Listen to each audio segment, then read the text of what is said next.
me if I sound a little nasally. Mm. Yo, yo, yo. Mm. Hey, hey, hey, everyone. How are y'all? Hey, hey. Let's see, make sure I'm live and streaming everywhere as per the usual. So give me just a moment to do that. Got a lot to cover.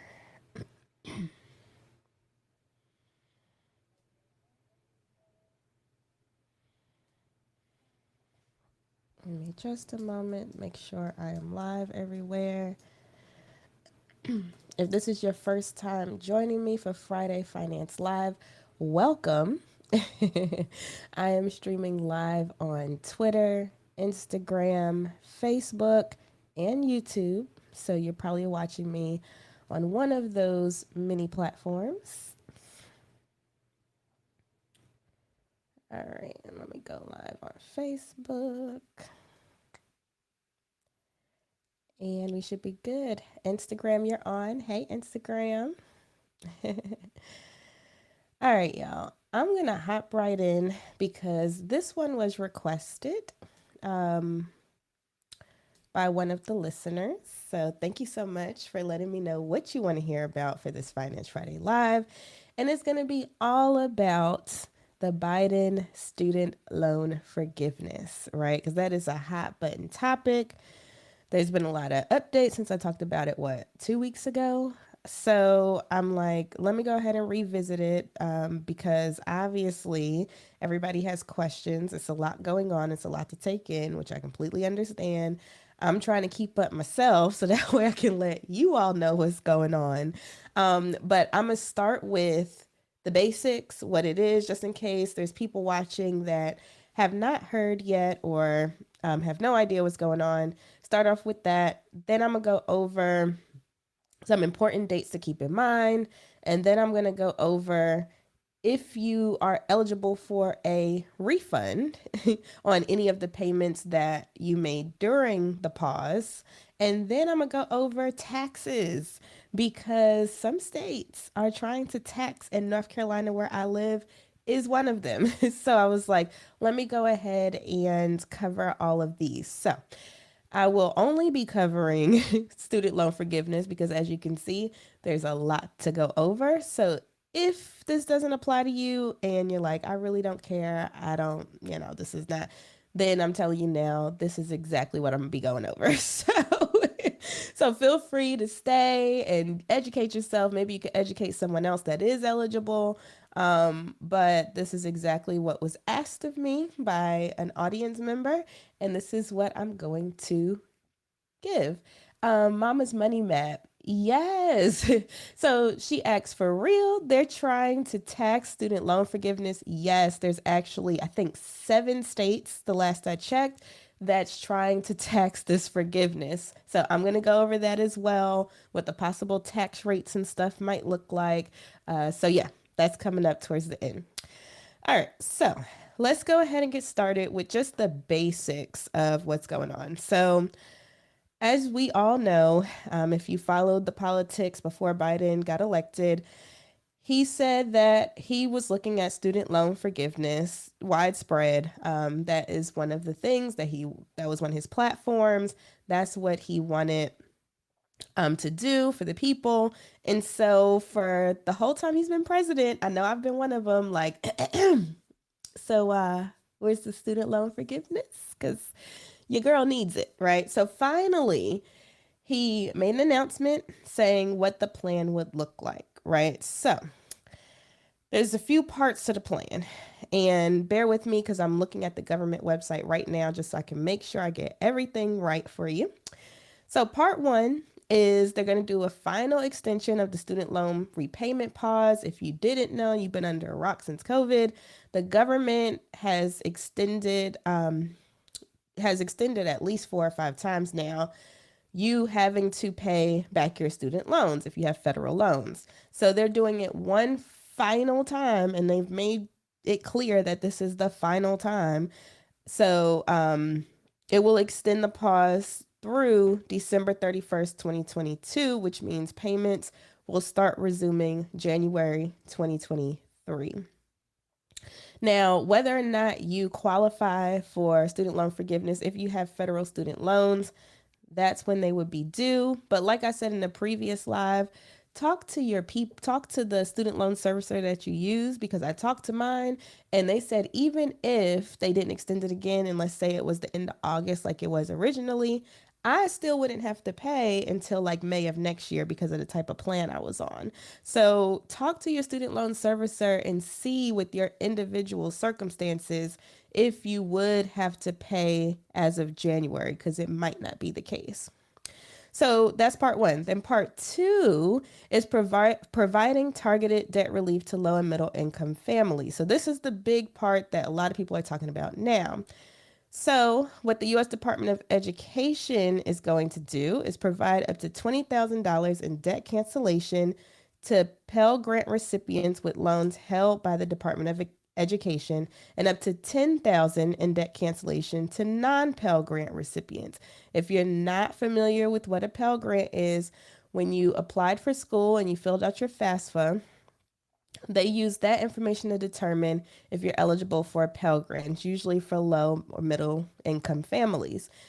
If on your application you indicated that, you know, with your income levels and things like that, or your parents' income levels, if they fit that category, you was probably eligible for a Pell Grant. You would have seen it on like your college statements, even though I'm like, what students really look at those? I was one of those that did. But so I know I got Pell Grants. But if you looked at it and you saw a Pell Grant, then you would be eligible for the bigger amount, which is 20,000. Now, borrowers are eligible for this relief if their individual income is less than 125,000 for single or 250,000 for households. So what does that mean? If you file your taxes by yourself, you're not married, you just single person, you would have to make less than 125,000 to be eligible. If you're married, then you all would have to make less than 250,000 combined, okay? Now, also, in addition, borrowers who are employed by nonprofits, the military, or federal, state, tribal, or local government may be eligible to have all of their student loans forgiven through the Public Service Loan Forgiveness Program. So pretty much what they did was extended the eligibility requirements for the Public Student Loan Forgiveness Program. So this has always been in existence, but now it's not as difficult to get anymore. So if you work for a nonprofit, military, or federal, state, tribal, or local government, you may be eligible to have all of your student loans dismissed, okay? The temporary changes they made to the program will expire at the end of October, so October 31st, 2022. So if you feel like you're eligible for that, you need to go ahead and apply and make sure, and you would do that through your servicer. And then also you can go to pslf.gov to find out more information about that program, but you would apply through your servicer if you feel like you are eligible for that. Oh, okay. So this is important too. If you notice in all of the talk, they keep saying up to $20,000 or up to $10,000. Well, the reason they're saying that is because, let's say if you're eligible for 20,000 in debt relief, but you only have 15,000 remaining, they're only going to dismiss that 15,000. It is you're not going to get 20 and then they're going to give you 5 just for free. No, it's only up to what your balance is. So that's what they mean when they say up to XYZ. So the U.S. Department of Education does have access to your income data because, I mean, if you file your taxes, they usually have that information. But if they do not have your income data, or let's say your situation changed since the last time you filed taxes, they will launch a simple application, which will be available by early October. So make sure you mark that on your calendar as well. Early October is when you can fill out the application for the $10,000 and $20,000 student loan forgiveness. If you want to be notified when that application is open, then just go to the Department of Education subscription page, and then you can sign up for our email alert there. Sorry, I meant to put this on Do Not Disturb. Somebody texted. So once a borrower completes the application, if you decide to do it that route, you can expect relief within 4 to 6 weeks. Personally, I'm like, I might go ahead and file the application anyway. And that's what I suggest you do. And actually, that was the next bullet point on this. The government's website is, we encourage everyone who is eligible to file the application.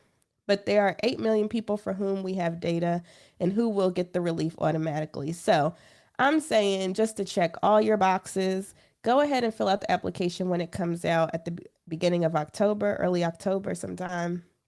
Make sure you sign up on the government page so that we can get a notification when the application is open, and then just do it that way. And in that way, you can make sure you cover in both bases, if they're going to do it automatically or if the application is what they're going to go off of.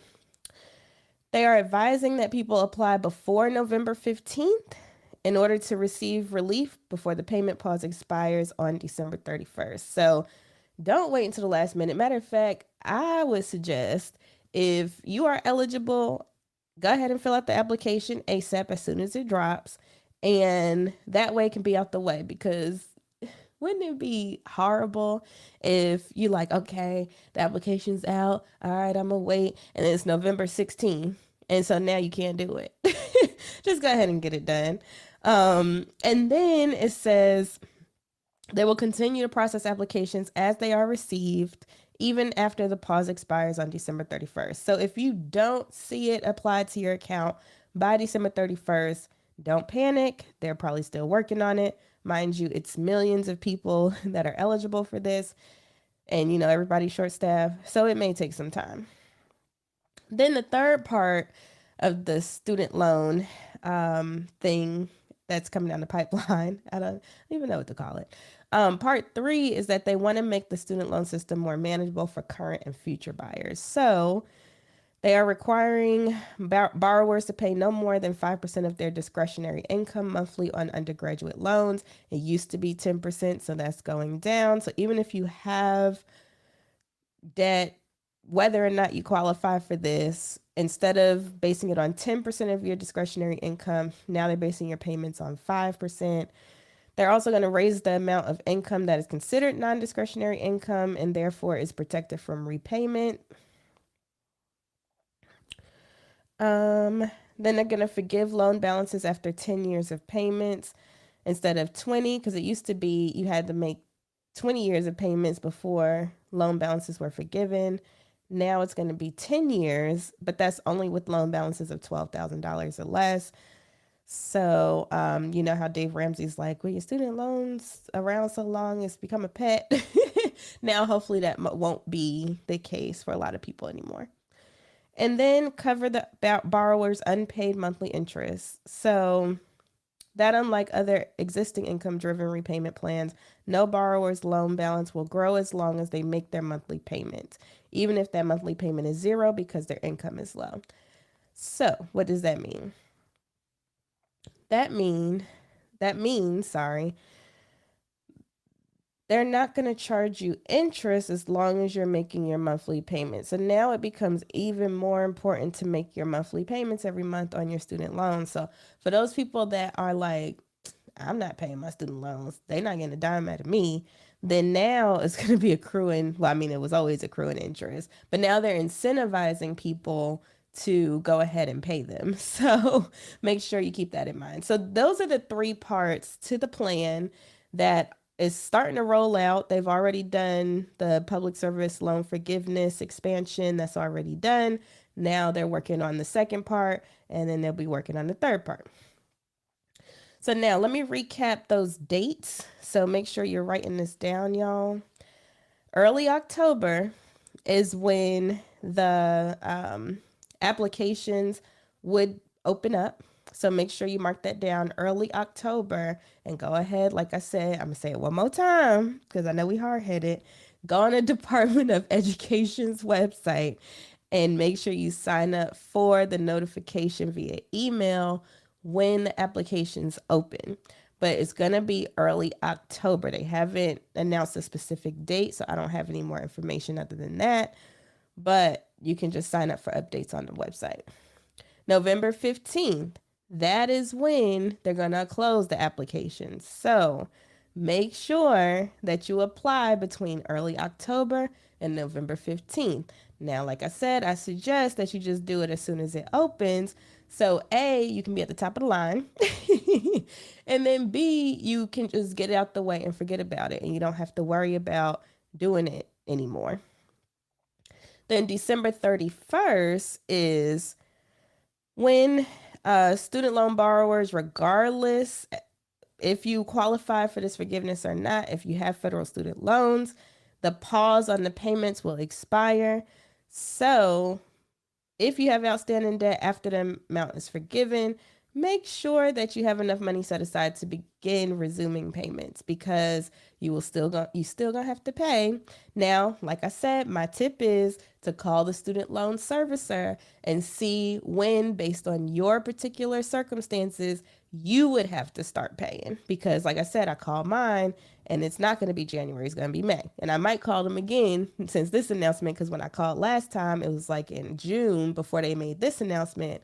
And so I might call them even again just to make sure we all on the same page, because you don't want to get caught with your pants down come January 1st. So make sure that you know exactly what you're walking into. And when I called, I was trying to figure out how much my payment was going to be, when it was going to be due, and when the payments would start. And lo and behold, she was like, you don't even have to worry about it until May. So make sure you do that. And make sure that you get your paperwork in order now. So just in case on the application, which I don't know, they said it was simple. Is anything in the government simple? They said it was simple, but make sure that you know whether or not you got a Pell Grant. If you could get your hands on any of those documents, please do, just to make sure you have everything you need for when that application opens, because we don't know what's going to be on it. So you might as well go ahead and start collecting your information now. All right. So if you have any questions throughout all of this, feel free, because I know I'm covering a lot, feel free to drop them in the comments. I'm going to check the comments real quick before I keep going. It's just a lot to cover, y'all. Next, I'll be talking about refunds on payments that you did make. So let me just make sure I don't have any comments here. All right, cool. So now, if you made payments during the payment freeze, which I was telling people, if you had it, go ahead and do it, which now you're going to be glad you did, right? So if borrowers are eligible for the forgiveness plan and you made payments on your student loan debt during the pandemic era, pause on the bills, you will be automatically refunded those payments. So your servicer is supposed to go back and say, okay, this person was making a payment of $200 a month during the during the pause, but now they're eligible for forgiveness. They should automatically refund you those payments. Now, the stat is that more than 9 million people made at least one payment on their federal student debt between April 2020 and March 2022. But also the vast majority of borrowers haven't made any payments, taking advantage of the suspension, which either way was fine. But now if you did go ahead and make the payments, you can get that money back. Which payments are eligible for a refund? So payments made since March 2020 on federal student loans eligible for the pause should now be refundable. So if you made any payments between March 2020 and now, those payments should be refunded. Now, Any payments made before the pandemic don't qualify. Also, if you have commercially held federal family educational loans, so the FFEL loans, those weren't eligible for the payment pause, and they won't be eligible for the refund either. Hey, Finlit guy. um, so how do you request a refund? You shouldn't need to apply for them, but because everything should be automatic. But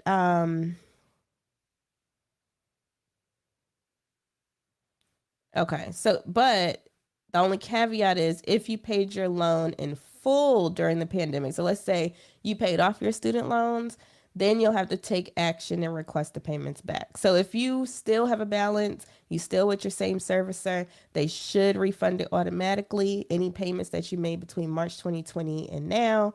But if you paid off your loan in full, which kudos to you, um, you'll have to take action and request the payments back. Also, people who may have refinanced their federal loans may need to ask their student loan servicer for the refund. So the common thread here is if you no longer have the servicer, so whether you paid that off or you refinance with somebody else, then you want to go back and call that servicer that you previously had. And you can get back everything that has been paid since March 13th, 2020. So they're not capping that. So whatever that looks like for you, that is how much you will get back. And the goal should be to get the maximum forgiveness that you're eligible for. All right. Now let's get to the nasty part, because when I saw this, I said, for real, they trying to tax the student loan forgiveness.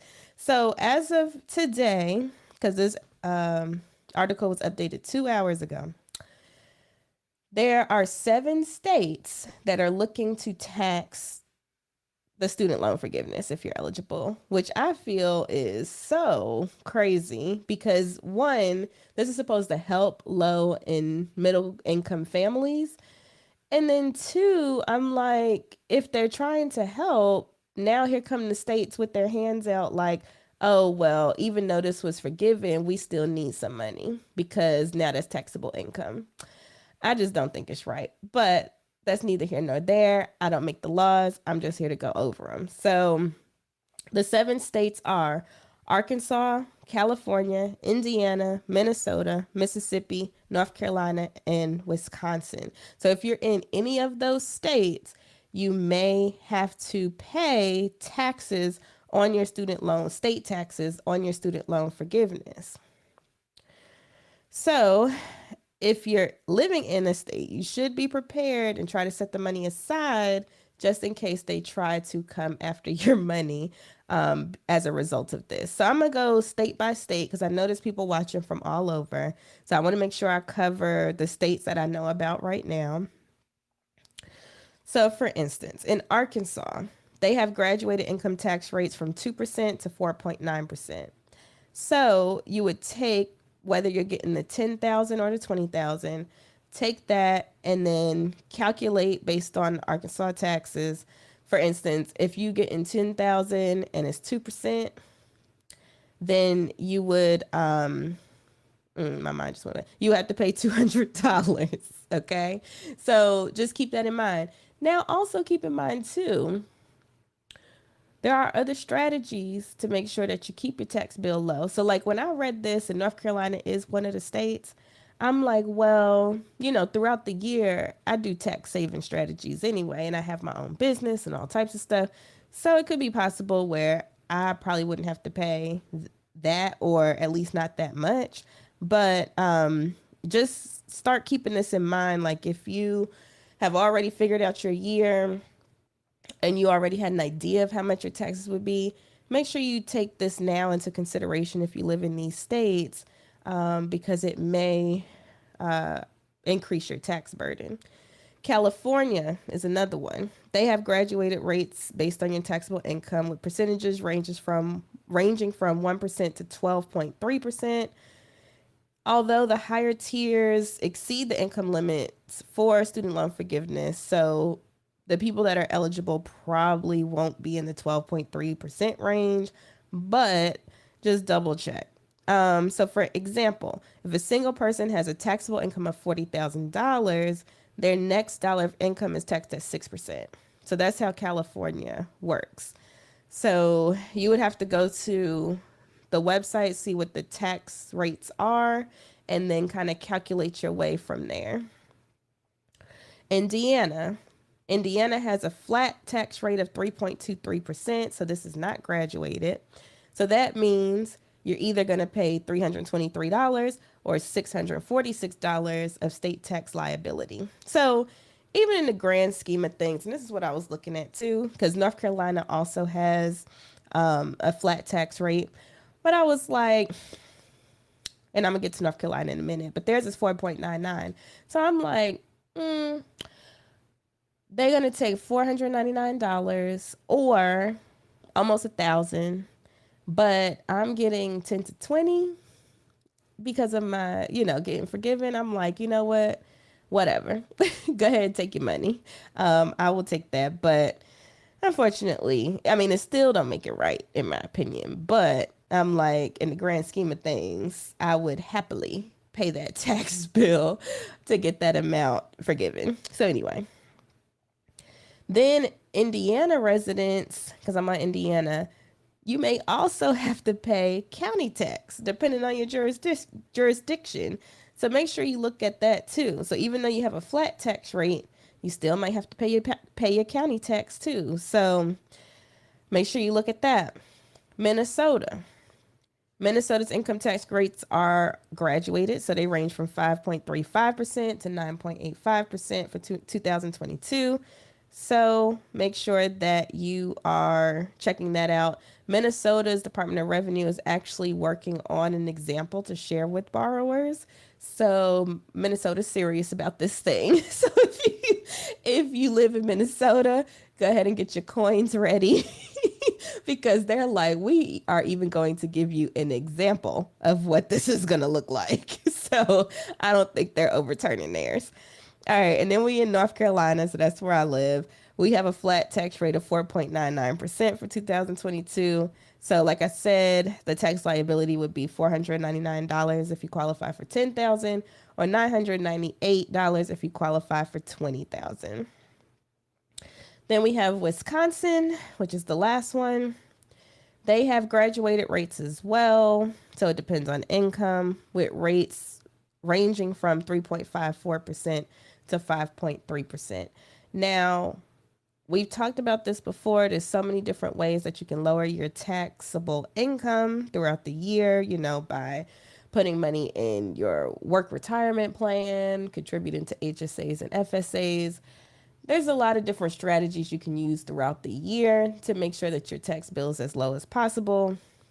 So just keep that in mind as you factor in all this stuff. Be like, now don't take this as advice. I'm just joking. But you might be like, I might could throw some money in FSA real quick and knock that down, or HSA real quick and knock that down. I'm just saying, because HSAs don't expire either. So you can keep rolling that money over. So if you have access to an HSA, you might can throw that over there and not even have to owe this stuff. But anyway, you ain't hear that from me. But, I'm just saying, look at all your opportunities, okay? Because there's different ways you can lower your tax bill, and this might not even be an issue. So please be prepared, y'all. If you're in one of those states that is going to tax this help that the government's giving, it's unfortunate, but it is what it is. And I almost feel like we should all be prepared just in case, because you know how it is sometimes, y'all, where one government will do something, then they're like, oh, they got a lot of money from that. Let's see if we can do it, So I'm going to just say, just to be on the safe side, I always say prepare for the worst case scenario.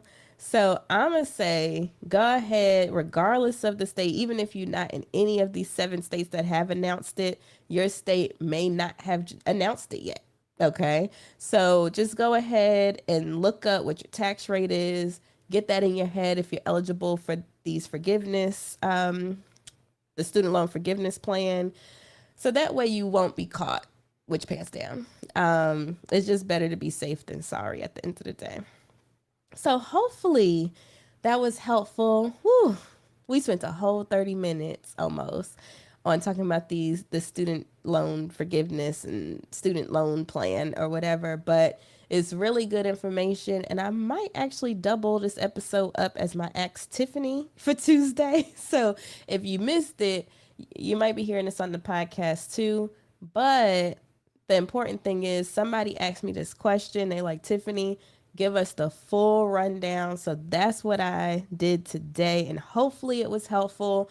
Like I said, this is streamed live on Facebook, Twitter, Instagram, and YouTube. So if you're following me on any of those platforms, you can go back and watch the replay. I leave it out there for y'all. And if you have any comments, questions, whether you're looking at it live or the replays, please still drop them because I will go back and answer. If people drop them before for previous Friday, I will go back and still answer your questions. Or I might say, oh, I'm going to cover that next time, So make sure your questions are heard so that way I can help you. But hopefully this has helped somebody today because it was a lot to go over. And I just want to make sure we all have a good understanding of what's going on with these student loans. And I'm telling you now, let me just recap these dates again. Early October is when we need to be putting in these applications. Okay, y'all? Put on your calendar now. Just put October 1st, just so you could be on the lookout. Okay. And also sign up for the notifications on the website. So that way you will be one of the first to know. I know I'm about to go do that right now because I need my 20,000. Okay. I was looking at my net worth and I was like, this 20,000, like I think I would be in six figures in net worth. I need that, y'all. I need it. So yes, I'm gonna say go ahead. I'm gonna do that right now after I get off this live is go and put in that notification, my email. Please let me know when these applications go live. November 15th is the deadline. Don't wait until the last minute. Just do it ASAP. December 31st is when all student loan payment pauses end. They have said this is the last time. So don't think that they gonna extend again. It's probably not gonna happen. They have reiterated that multiple times. This is the last time. So January 1st, they're gonna come due. Y'all. And then also the last point was to make sure you figure out your state taxes because some of these states is tripping and they're trying to take some of the money. So those are my tips for today. And if, like I said, if you missed it, watch the replay. I go over tips for each of those different points. So anyway, I love y'all and I look forward to seeing you next Friday at noon. Bye.